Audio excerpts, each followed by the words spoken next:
Okay, go. Yeah, death is interesting. It's an interesting subject because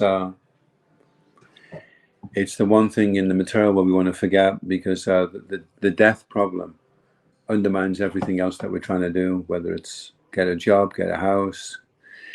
I think psychologically part of the thing is, if I can get a house with really thick walls, that'll stave off death a bit longer. I'll live a bit longer. If I can build up a fortress, I can protect myself. And then all we do is we surround ourselves with infallible soldiers, family, friends, money, conveniences. But when death wants to come, then death just steps in, and everything gets smashed to smithereens. And so on the planet right now, there's a potential World War III brewing up, and it's been like that for a while. And there's although it's reducing, there's still a phenomenal amount of animals being slaughtered. 25% of pregnancies end in abortion. I'm not sure which country that was, actually. I heard that statistic. It's phenomenally high, though. Eh? It's going to have to go somewhere, all that karma. Yeah, it's heavy duty. And I guess it's like what you just do. You just do Maharaj, isn't it? What's the one thing that's so crazy? Wonderful. Most wonderful thing, yeah. Wonderful thing is Was it the everyone's going to die, but they're acting like they're not going to die. Something like that. Yeah, Yamaraj asked him, what is it? What's the most amazing thing or something in the material world? And although we're surrounded by death, it's kind of like, the soul, we don't realize, but that's our eternality, and we're trying to assert our eternality in a futile attempt to somehow or other override the material energy, and it's just not going to happen, until we can break free from identifying with the body. Then we'll be confounded. It's interesting because today I happened to listen to Bhakti Tirtha Maharaj's last lecture when he was last lecture on Earth, and he was saying that at this point he was I'm withdrawing from talking to my followers and withdrawing from talking to am I breaking up? No. Okay, sorry. I just saw no, he said I'm withdrawing from the people because I've got this subtle body which needs to die. And basically he's saying his subtle attachments to preaching in a certain way, because the way that he preached was very westernized and very modern, and so he was subtly attached to all of these things in the name of preaching. Part of his mission was to be attached to these things. Yeah. But he was going into the final days of his life, and he just wanted to remember Vrindavan and Krishna, and he was being kind of like Radhanath Swami was kind of like his shaman, or like his kind of the person that was talking him through the the spiritual side of things. Wow. And it's interesting that your subtle body has to die as well. You have to eventually give up that subtle body. And I was also reading a book by Satsut Maharaj, and he was talking about a famous ISKCON artist, and she was about to leave the world, and she said that the hardest thing for her to let go of was her identity as an artist, even though it was tightly entangled with her service. Like, she's an artist and she makes art for the temple and the books. She still had to let that go. So it's like this, not only the death of the physical body, but the death of the subtle body has to come, and that's a bit more tricky, Yeah. That's like the negative aspect of it. The positive aspect of it, I suppose, is as you're becoming free from your false ego or your subtle conception of who you are, you're also asserting who you really are. Like we had a Mataji here. She was Balabhadra's wife, Mother Ratnaranjini, and she got brain cancer. And toward the end, she was bedridden, and she was just chanting all day and night practically. And she was listening to tapes of Krishna stories, and while she was listening to them, she was going into the pastimes, and she knew who she was. She was assisting Mother Yashoda, helping to pack Krishna's lunchbox, and she would go right in and be in the Leela, So for her, toward the end, Balabhadra was talking her through it, and he was saying, just go now to Mother Yashoda, go to your service, You know who you are. Just go into that, and don't become distracted by anything else. Just leave everything else behind now, once and for all. Your body's finished. It's useless. There's nothing here for you in the material world. Don't look back. Just go forward now and be with Krishna, be with Mother Yashoda, and leave it all behind. It's amazing. Yeah, it was amazing for us because I mean, she was always highly respected, but she was in the background. She never gave class. She never led a kirtan. Most of the time, she was just working hard in the background. And Shiv Ramaj commented that, you know, she wasn't a big GBC. She wasn't a spiritual master. She wasn't a sannyasi. She was just quietly there in the background getting on with her service. And she just left and went back to Godhead. And quite a few devotees said when Tribhuvan Prabhu came, he said the room had the same atmosphere as when Srila Prabhupada was leaving his body. Like the heavens are opening and she's ascending now back into the eternal realm, you know. It's from my angle to hear of these like exalted devotees that are so humble, but they're so exalted. It seems inconceivable, because I feel like if I was to die now, I'm definitely taking another birth. Like there's no, like I'm definitely taking another birth, a couple more births probably, the amount of stuff that's going on. Definitely. So it's like, I don't know. Well, that's actually that's a very disempowering. You know, I mean, it's humble as well, but we have to have positive affirmations that this is. I'm going to go back to Godhead this lifetime. This is my last lifetime in the material world, one way or another. We have to push that forward. That's like us being assertive and proactive. The philosophy is very proactive. You can't passively read Bhagavad Gita. You're either going to follow it and take up the charge, or you're going to forgo it and disempower yourself with some self-fulfilling prophecy. So that's the core, really, is that you've made this decision. This is the last lifetime, because whatever it is you want to do in this lifetime to enjoy yourself, ultimately, even more than enjoying yourself, what you want is not to suffer. That's even stronger than enjoying yourself. And if you can connect with that I don't want to suffer, because you may think, well, I'll just have an easy life. I won't go back to God at this lifetime, but you know, in a few lives, and along the way, I can have a cool time, you know.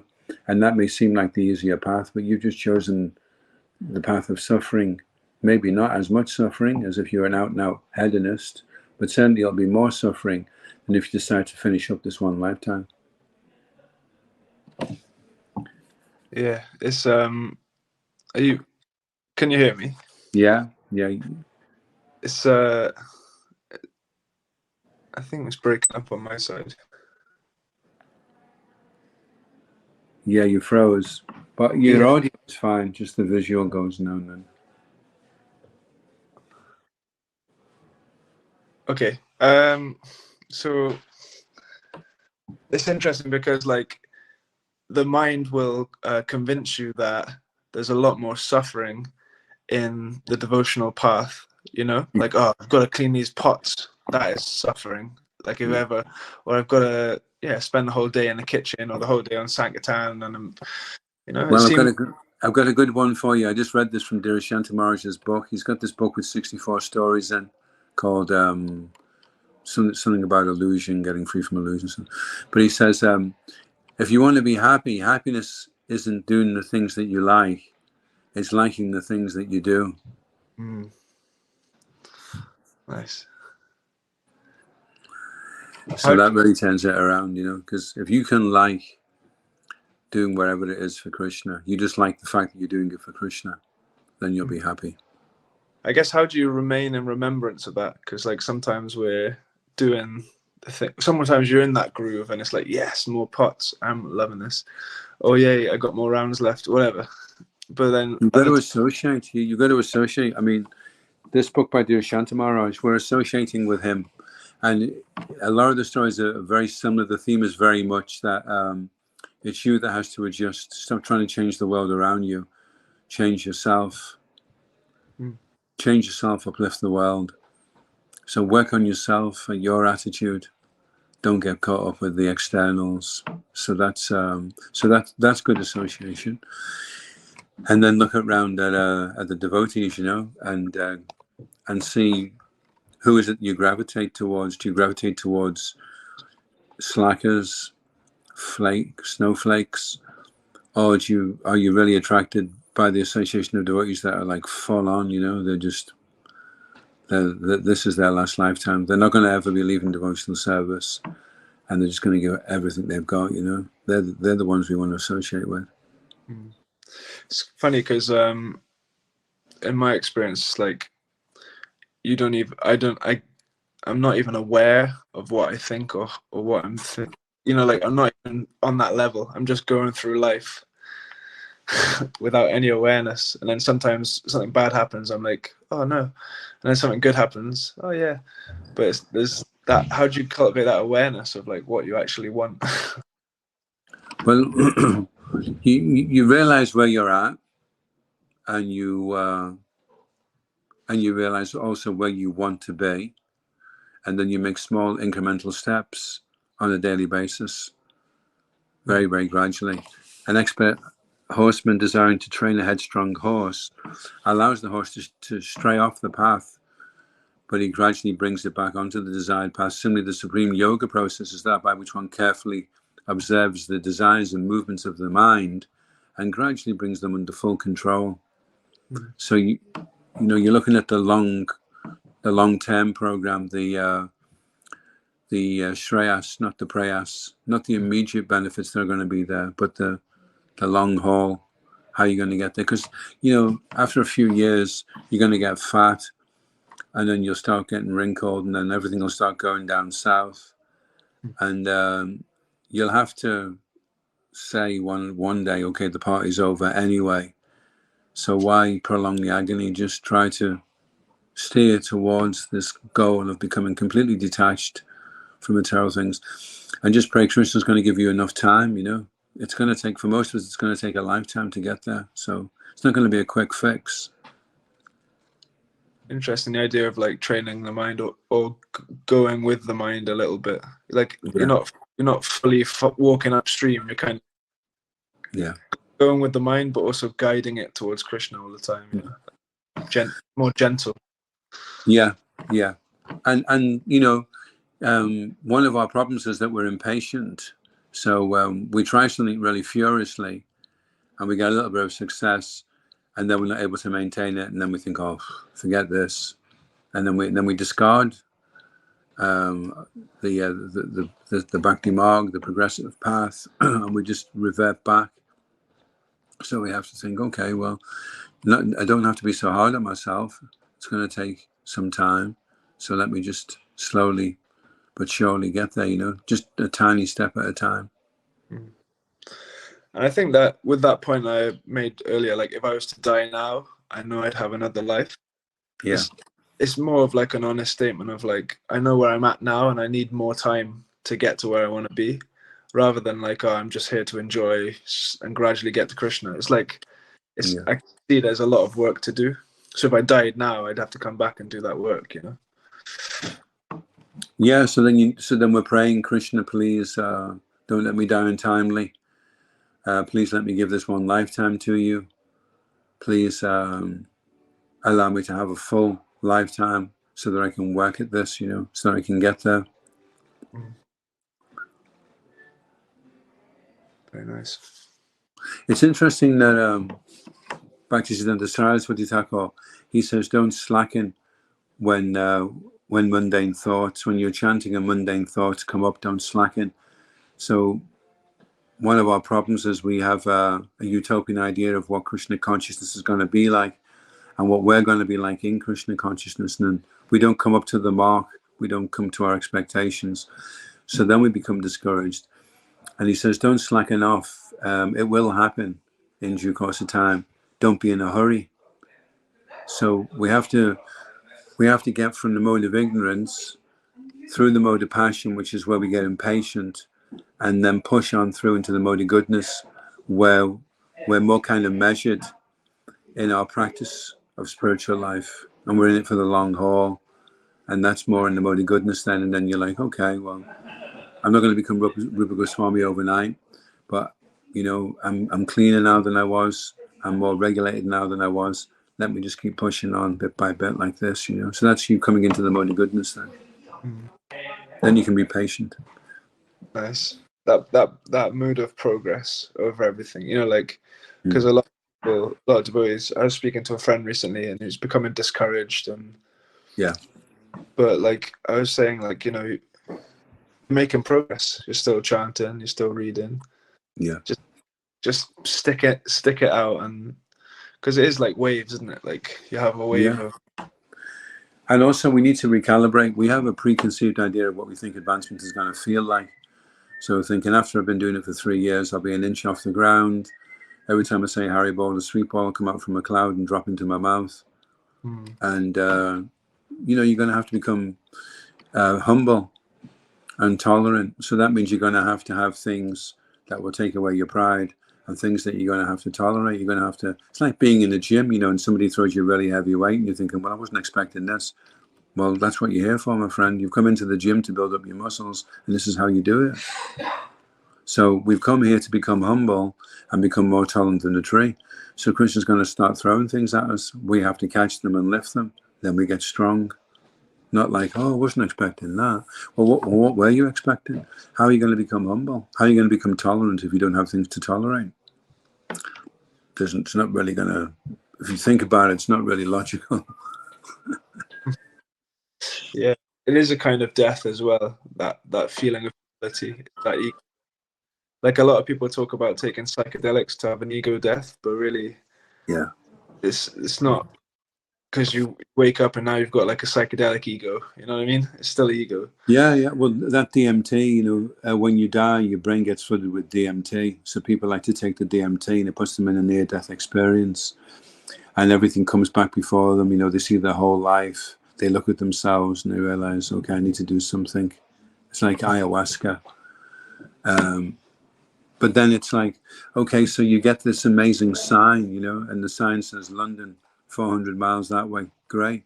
But we wouldn't expect you to still be hanging around the sign 4 months from now, So you may get these DMT, psychedelic, amazing epiphanies of life, and that's great. But they're a signal, an indication to go somewhere and do something. If you're still hanging around taking them in 4 months from now, then you've missed the boat. You've missed the whole point. Yeah, I remember I was listening to there's a podcast with Nam Ras, and a devotee that used to be into ayahuasca. And this devotee he'd had 500 ceremonies, and he knew all of the different, the leopard god and the jaguar god. He knew all of the gods from the ayahuasca trips, and he was having these deep healing experiences. But he realized he was just dealing with his karma, and it's so deep. There's unlimited healing to do on the material plane. There's unlimited healing, so you can't ever get to the bottom of it. Yeah. Like Krishna says, isn't it? The material energy, it's all the time. It's endlessly mutable. So it's like having a kaleidoscope, and no matter how many times you twist it, you never really get the final pattern. It just goes into something else and then something else, and it just goes on ad infinitum. So you have to say, okay, this is really cool. Put the kaleidoscope down and get the bead bag out and start chanting Hare Krishna. Yeah, it's a lot less kind of exciting for the imagination to have your ego smashed. It's almost less romantic to actually engage in purification, genuine spiritual purification. So yeah, we have to we have to align ourselves really with what it is. We're reading all these things and we're hearing all these things, and then we have to understand, well, what does that look like? What does that actually mean? What does it mean to chant from the heart? What does it mean to become a pure devotee? What does it mean to be free from sex desire? What does that feel like? What would it look like?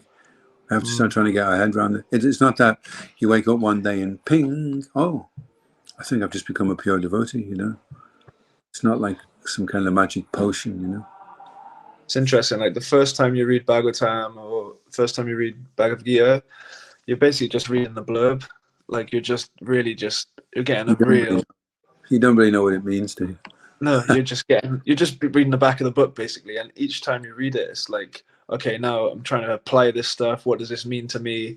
That's why we have to keep reading the same thing again and again and again. Eventually, we're going to get into it, you know. Yeah, we read this morning from Nectar of Devotion, Rupa Goswami. He's saying that happiness, we experience happiness in devotional activities when we experience a sense of our eternality. Wow. So when you start doing book distribution or cooking or pujari work, and as you're doing it, you realize that this activity goes on forever. That's when you start to experience happiness, because when you realize you don't die and you exist forever, that's like such a blissful state. It's such a fortunate situation to find yourself in, you know. Having gained this, you think there is no greater gain. Amazing. And I guess that is the first teaching of Bhagavad Gita, is you're not the body, you are eternal. You can't die. And then you suddenly realize, oh my God, I've been miserable all my life because I've been in the shadow of death and I've not even realized it. And I'm stepping out the shadow of death into the light of eternality. And the light of eternality just solves all my dark problems that are there in the shadow of death. So let me get out of this shadow. How can I be happy in the shadow of death? Even if I have the most amazing AirPods and I've got the latest silk dhoti on and I've got a wife from Sweden and she's gorgeous, but I'm in the shadow of death. My God, no. Once I get into the light of eternality, then whatever it is cool. I'm okay. I'm A-okay. You can throw anything at me. I don't mind. I want to write that down, the shadow of death. The shadow. Yeah, you can do a picture on it. Yeah. Get the tattoo. Yeah, I'm going to have to shoot. I'll have to shoot off. Prashadam's coming out. Okay, thank you very much, Bhakta-rupa. Haribol. I'll speak